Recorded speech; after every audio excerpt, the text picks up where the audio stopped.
Guys ఈరోజు June 16th. So Sunday Father's Day అనమాట. So నేను చిన్న సర్ప్రైజ్కి నేను రాత్రి బ్లో చేసుకున్న బెలూన్స్ అన్నీ తెచ్చేసుకున్నాను ఇక్కడికి. తర్వాత బెలూన్స్కి అతికించడానికి ఒక టేప్ తీసుకుని కట్ చేశాను.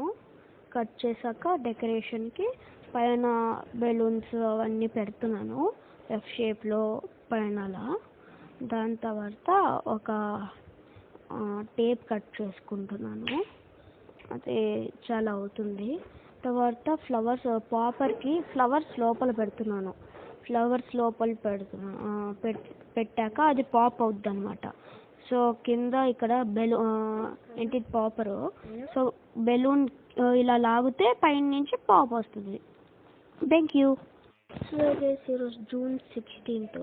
సో సండే ఫాదర్స్ డే అనమాట. సో నేను చిన్న సర్ప్రైజ్కి నేను రాత్రి బ్లో చేసుకున్న బెలూన్స్ అన్నీ తెచ్చేసుకున్నాను ఇక్కడికి.